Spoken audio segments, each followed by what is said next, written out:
नमस्कार, स्वागत आप सभी। मैं हूं अनुराग पुनेठा आपके साथ। हाजिर हैं हम दिन भर की बड़ी और अहम खबरों के साथ, लेकिन बुलेटिन की शुरुआत हमेशा की तरह हेडलाइंस के साथ। प्रधानमंत्री नरेंद्र मोदी और डेनमार्क की प्रधानमंत्री के बीच में प्रतिनिधिमंडल स्तर की वार्ता। दोनों देशों के बीच स्वास्थ्य, कृषि, जल प्रबंधन, जलवायु परिवर्तन और नवीनीकरणीय ऊर्जा के क्षेत्र में सहयोग बढ़ाने पर बनी सहमति। विज्ञान और प्रौद्योगिकी, जलवायु परिवर्तन और कौशल विकास के क्षेत्र में 4 करार।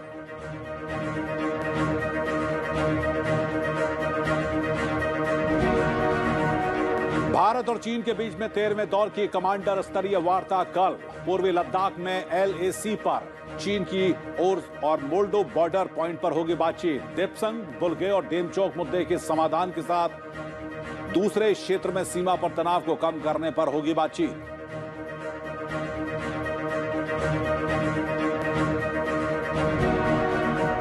समुद्री क्षेत्र को सुरक्षित किए बिना आंतरिक और बाहरी सुरक्षा की व्यापक व्यवस्था करना संभव नहीं। दिल्ली में भारतीय तटरक्षक गार्ड के सम्मान समारोह में रक्षा मंत्री राजनाथ सिंह का संबोधन। कहा, हिंद महासागर क्षेत्र में शांति सुरक्षा बनाए रखने के साथ खोज और बचाव कामों में तटरक्षक बल की भूमिका सराहनीय है।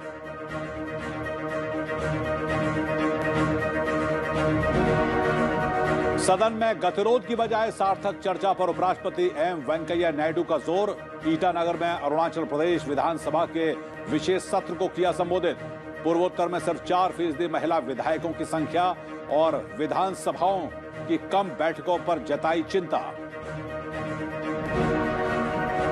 केंद्रीय स्वास्थ्य मंत्री ने 19 राज्यों के प्रधान सचिवों और राष्ट्रीय स्वास्थ्य मिशन के निदेशकों के साथ की कोविड स्थिति की समीक्षा। टीकाकरण में तेजी लाने का निर्देश। अब तक 94 करोड़ से ज्यादा टीकाकरण।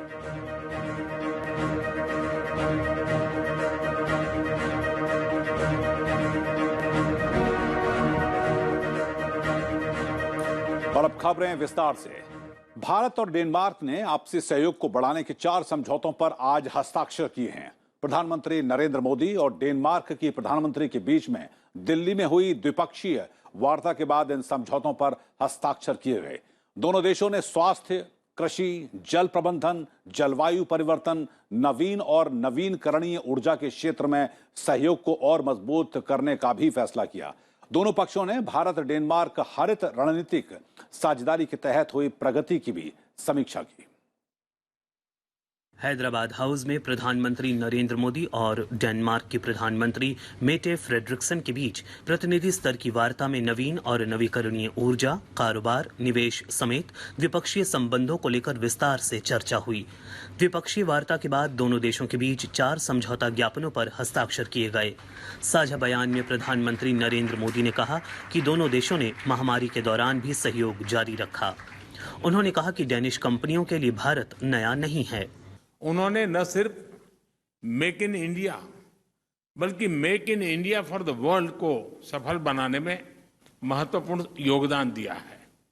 भारत की प्रगति के लिए जो हमारा विजन है, जिस स्केल और स्पीड से हम आगे बढ़ना चाहते हैं, उसमें डेनिश एक्सपर्टाइज और डेनिश टेक्नोलॉजी बहुत महत्वपूर्ण भूमिका अदा कर सकती। I am convinced that India and Denmark have a huge untapped trade and investment potential. And Prime Minister Modi, I am looking forward to continuing our cooperation. दोनों देशों ने कृषि उत्पाद और किसानों की आय बढ़ाने के लिए कृषि संबंधित तकनीक में भी सहयोग पर सहमति जताई। भारत में एग्रीकल्चर प्रोडक्टिविटी और किसानों की आय बढ़ाने के लिए कृषि संबंधित टेक्नोलॉजी में भी हमने सहयोग करने का निर्णय लिया है।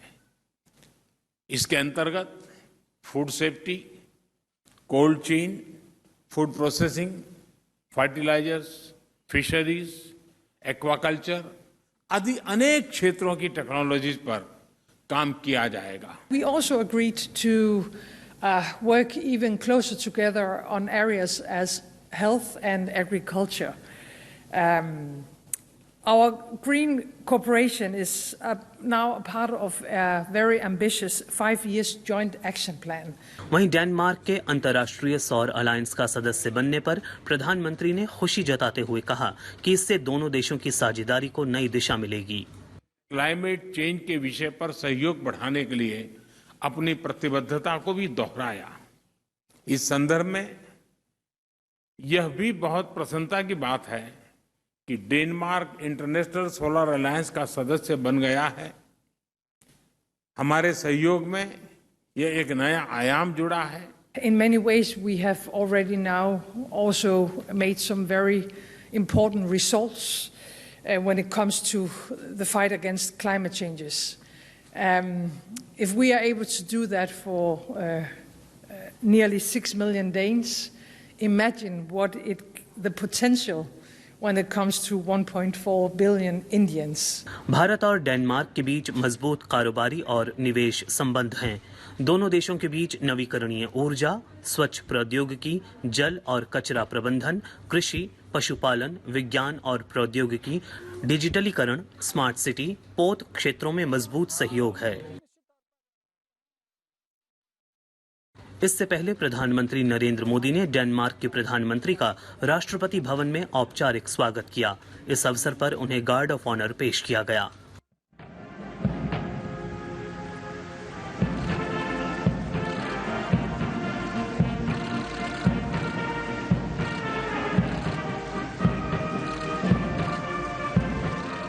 डेनमार्क के प्रधानमंत्री ने राजघाट जाकर राष्ट्रपिता महात्मा गांधी को पुष्पांजलि अर्पित की। और डेनमार्क की प्रधानमंत्री ने राष्ट्रपति रामनाथ कोविंद से भी मुलाकात की।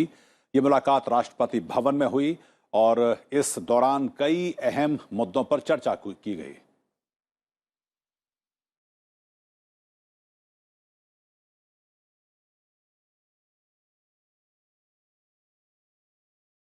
इसके अलावा डेनमार्क की प्रधानमंत्री ने विदेश मंत्री एस जयशंकर से भी मुलाकात की।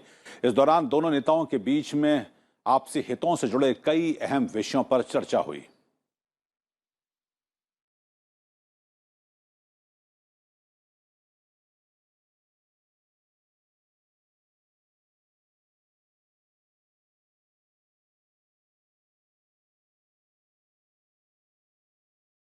उधर लद्दाख की सीमा पर जारी सैनिक गतिरोध के मद्देनजर भारत और चीन के बीच में अब कोर कमांडर स्तर की 13वें दौर की बातचीत कल होगी। रविवार को LAC पर चीन के हिस्से वाले मोल्डो बॉर्डर पॉइंट पर यह बातचीत की जाएगी। इस दौरान भारत डेप्संग, बुलवे और डेमचुक मुद्दे के साथ ही पूर्वी लद्दाख में सीमा पर तनाव और सैनिकों की संख्या कम करने पर चर्चा करने की संभावना है। 12वें दौर की वार्ता 31 जुलाई को हुई थी और इसमें भारत ने पूर्वी लद्दाख के गोगरा से सेना और हथियारों को जल्दी हटाने पर जोर दिया था। वार्ता के कुछ ही दिनों के बाद गोगरा से डिसएंगेजमेंट की प्रक्रिया पूरी हो गई थी। रक्षा मंत्री राजनाथ सिंह ने कहा है कि सरकार समुद्री सुरक्षा बढ़ाने के लिए प्रतिबद्ध है, क्योंकि समुद्री क्षेत्र को सुरक्षित किए बिना आंतरिक और बाहरी सुरक्षा की व्यापक व्यवस्था करना संभव नहीं है। भारतीय तटरक्षक बल की ओर से आयोजित किए गए समारोह में उन्होंने ये बात कही। रक्षा मंत्री ने 38वें तटरक्षक कमांडरों के सम्मेलन को भी संबोधित किया। उन्होंने कहा कि हिंद महासागर क्षेत्र में शांति सुरक्षा बनाए रखने के साथ खोज और बचाव कार्यों में तटरक्षक बल की भूमिका की सराहना की जानी चाहिए। रक्षा मंत्री ने कहा कि समय के साथ समुद्र ने समृद्धि की संभावनाओं के साथ साथ कई सुरक्षा चुनौतियों को पैदा किया है, जिसके लिए समय के साथ तटरक्षक बल ने अपने को तैयार किया है। इस मौके पर रक्षा मंत्री ने भारतीय तटरक्षक बल के अधिकारियों और जवानों की वीरता और उत्कृष्ट सेवा पदक से उनको सम्मानित भी किया।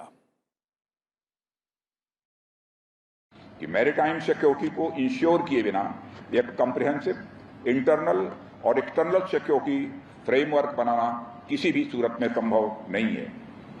इंडिया के मैरीटाइम जोन्स को सेफ, सिक्योर और पॉल्यूशन फ्री रखना हमारी सुरक्षा जरूरतों, इन्वायरमेंटल हेल्थ और इकोनॉमिक डेवलपमेंट को एक साथ इंश्योर करता है। मुझे ये कहते हुए बेहद खुशी हो रही है कि हमारा इंडियन कोस्ट गार्ड इन सभी चैलेंजेस को एक साथ सक्सेसफुली एड्रेस कर रहा है। उपराष्ट्रपति और राज्यसभा के सभापति एम वेंकैया नायडू ने 237 राज्यसभा सदस्यों में से 50 सदस्यों को बदलकर नई समितियों में स्थान दिया है। साल 2021 और 22 के लिए ये बदलाव किए गए हैं। पिछले दिनों ही उपराष्ट्रपति और सभापति एम वेंकैया नायडू ने इन समितियों में सदस्यों की उपस्थिति और उनकी रुचि के मुताबिक उन्हें समितियों में स्थान देने की बात कही थी। और अब इस बदलाव के पीछे की वजह भी इन सदस्यों के समितियों की बैठकों में खराब उपस्थिति ही मानी जा रही है।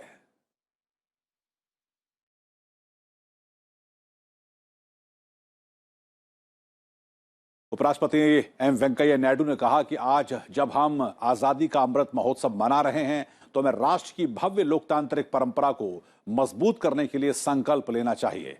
उन्होंने आज ईटानगर में अरुणाचल प्रदेश विधानसभा के विशेष सत्र को संबोधित करते हुए यह बात कही।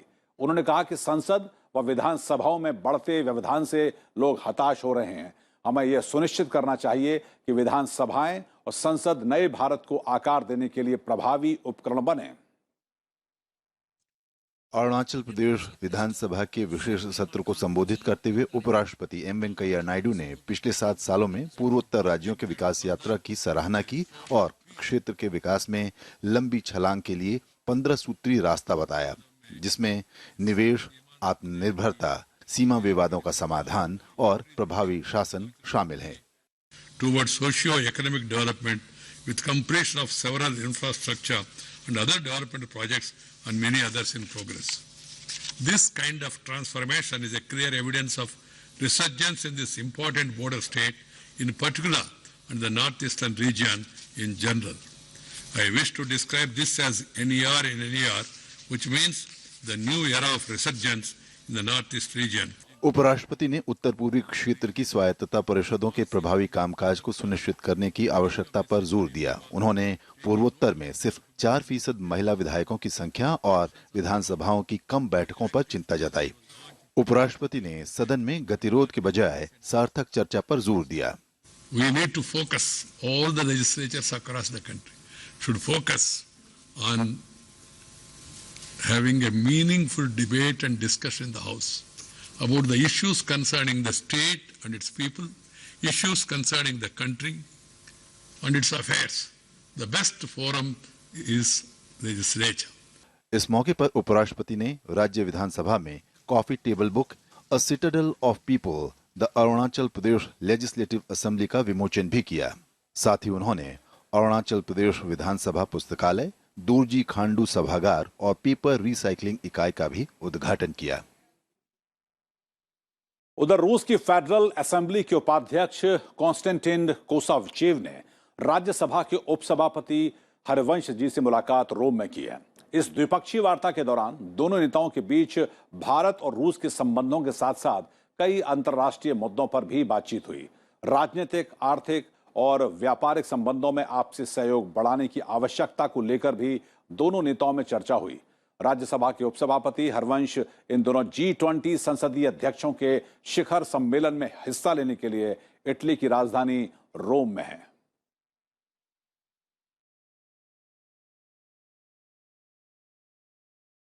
केंद्रीय स्वास्थ्य मंत्री मनसुख मंडाविया ने आज 19 राज्यों के प्रधान सचिवों और राष्ट्रीय स्वास्थ्य मिशन के निदेशकों के साथ कोविड की स्थिति की समीक्षा की। उन्होंने सभी राज्यों से अगले कुछ दिनों में टीकाकरण में तेजी लाने का निर्देश दिया है, जिससे कि देश 100 करोड़ टीकाकरण के लक्ष्य को हासिल कर सके।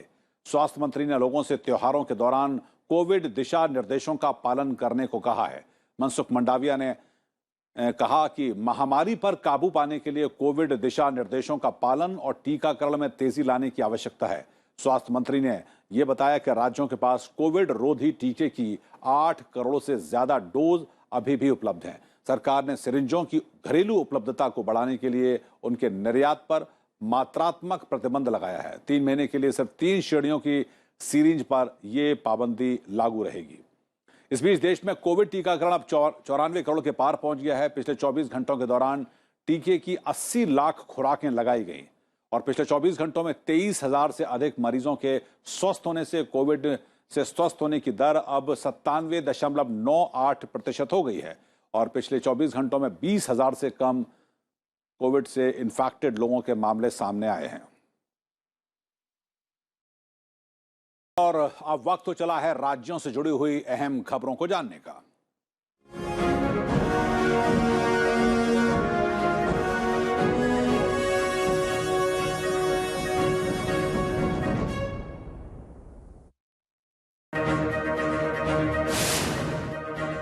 केंद्रीय नागरिक उड्डयन मंत्री ज्योतिरादित्य सिंधिया ने आज वर्चुअली सिंधुदुर्ग में चिपी हवाई अड्डे का उद्घाटन किया। कार्यक्रम में महाराष्ट्र के मुख्यमंत्री उद्धव ठाकरे, एमएसएमई मंत्री नारायण राणे समेत कई गणमान्य लोग मौजूद रहे।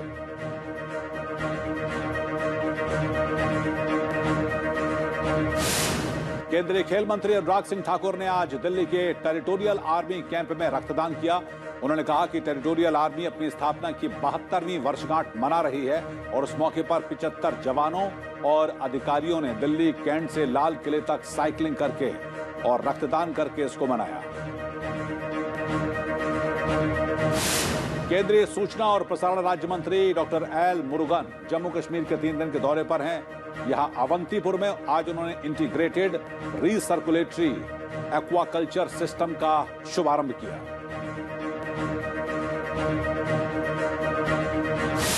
बीजेपी अध्यक्ष जेपी नड्डा 2 दिन के मणिपुर दौरे पर हैं। इम्फाल पहुंचने पर उनका जोरदार स्वागत किया गया। प्रदेश में अगले साल विधानसभा चुनाव होने हैं, ऐसे में वो पार्टी को मजबूत करने के लिए गए हैं। जेपी नड्डा कल इम्फाल में बीजेपी के प्रदेश कार्यालय के नवनिर्मित भवन का उद्घाटन भी करेंगे। हरियाणा के मुख्यमंत्री मनोहर लाल खट्टर ने आज नई दिल्ली में केंद्रीय गृह मंत्री अमित शाह से मुलाकात की। इस दौरान किसान आंदोलन को लेकर चर्चा हुई। वहीं मनोहर लाल खट्टर ने कहा कि हरियाणा में पराली बेचने के लिए 1000 रुपए प्रति एकड़ का प्रोत्साहन दिया जा रहा है, जिससे कि पराली नहीं जलाई जा रही है। उत्तर प्रदेश में भारतीय जनता पार्टी ने चुनाव की तैयारियां शुरू कर दी हैं। इसको लेकर आज लखनऊ में मुख्यमंत्री योगी आदित्यनाथ ने बैठक की। बैठक में प्रदेश के सभी बीजेपी सांसद और विधायक मौजूद रहे। बैठक में आगे की रणनीति पर चर्चा की गई। तमिलनाडु सरकार ने राज्य में केंद्र समर्थित योजनाओं के कामकाज की निगरानी के लिए 39 सदस्यों की समिति को गठित किया है और इसका नाम दिशा रखा गया है। इसमें विपक्षी पार्टी एआईएडीएमके के 4 प्रतिनिधि भी हैं। समिति के अध्यक्ष मुख्यमंत्री एमके स्टालिन हैं। निगरानी समिति की हर 6 महीने में कम से कम 1 बैठक होगी।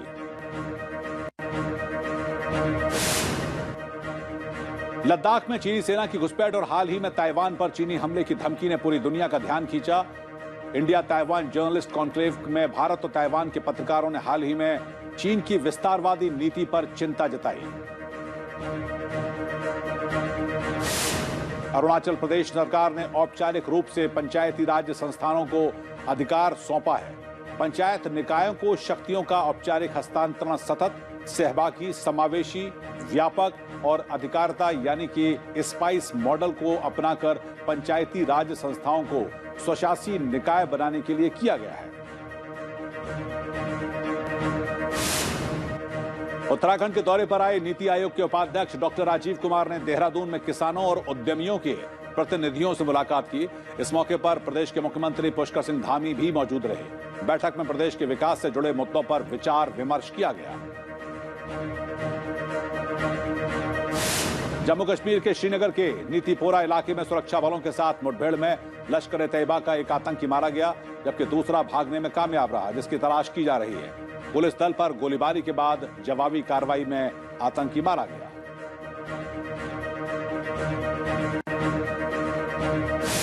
आईटीबीपी ने पूर्वी लद्दाख में 2 चोटियों को फतेह किया है। इसमें एक को पूर्व पर्वतारोही डुरबू वांगदुसु का नाम दिया गया है। पर्वतारोहण अभियान शिखर में 4 महिला पर्वतारोही और लद्दाख पुलिस के 2 कर्मियों के साथ 20 पर्वतारोही शामिल थे।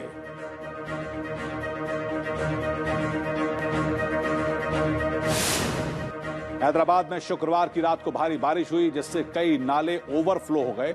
जल जमाव की वजह से लोगों को भारी परेशानी का सामना करना पड़ा। कई गाड़ियां पानी में बह गईं।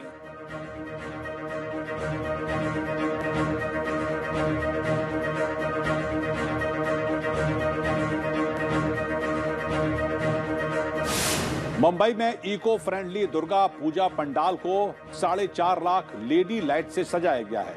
इन लाइटों से पर्यावरण को कोई नुकसान नहीं पहुंचता है और उसको आसानी से समाप्त किया जा सकता है।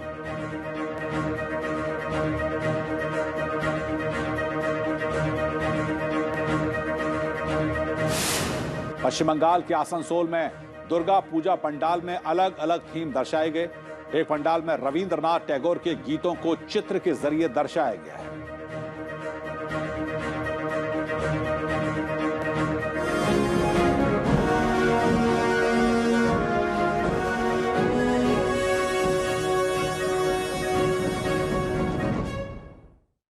उत्तर प्रदेश में लखीमपुर खीरी हिंसा के मामले के आरोपी आशीष मिश्रा आज सुबह पूछताछ के लिए विशेष जांच दल के सामने पेश हुए, जहां उनसे क्राइम ब्रांच की शाखा में पूछताछ चल रही है। 3 अक्टूबर को हुई इस घटना में 8 लोगों की मौत हो गई थी। आशीष मिश्रा लखीमपुर हिंसा मामले में दर्ज प्राथमिकी में आरोपी हैं। इस मामले में गिरफ्तार 2 अन्य आरोपी न्यायिक हिरासत में हैं। आशीष मिश्रा ने अपने ऊपर लगे आरोपों को नकार दिया है लेकिन संयुक्त किसान मोर्चा ने आशीष मिश्रा समेत सभी आरोपियों की गिरफ्तारी की मांग की है।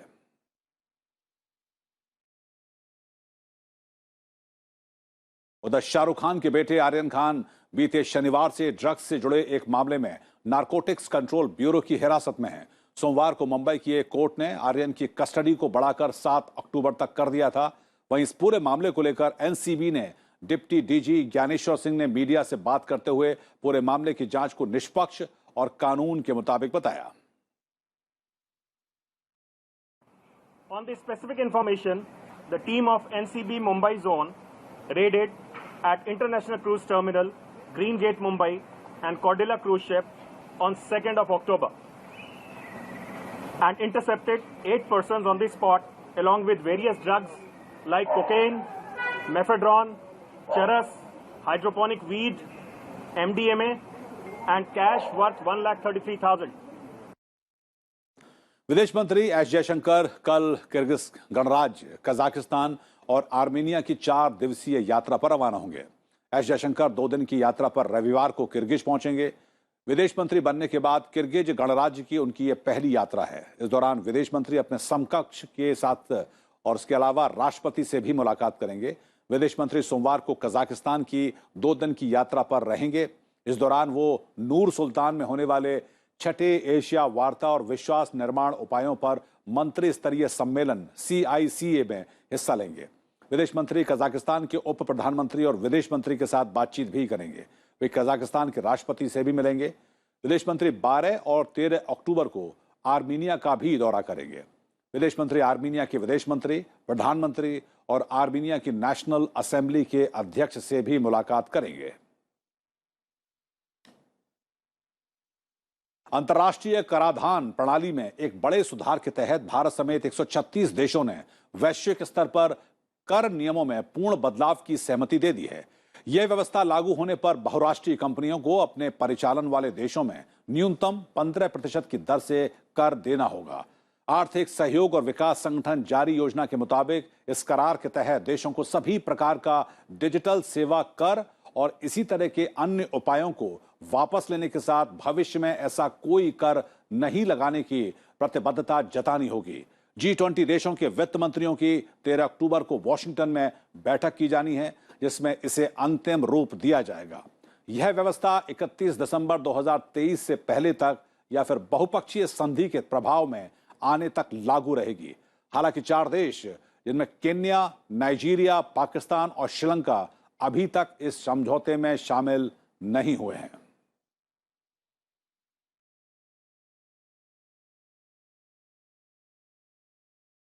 इस बुलेटिन में इतना ही, लेकिन चलते चलते आपको छोड़ जाते हैं अयोध्या में चल रही रामलीला के कुछ दृश्यों के साथ। मुझको दीजिए अनुमति। नमस्कार। मन करे सो प्राण दे, जो मन करे सो प्राण ले, वही तो एक सर्वशक्तिमान है। मन करे सो प्राण दे, जो मन करे सो प्राण ले, वही तो एक सर्वशक्तिमान है। विश्व की पुकार है, ये भागवत का सार है कि युद्ध ही तो वीर का प्रमाण है।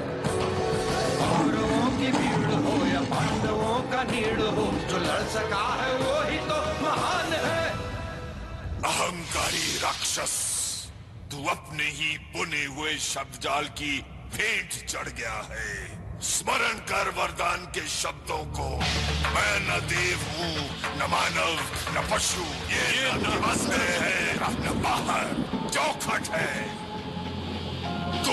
आकाश में है न धरती पर, मेरी जंघा पर है। और मैं किसी शस्त्र से नहीं, अपने नखों से तेरा वध करूंगा।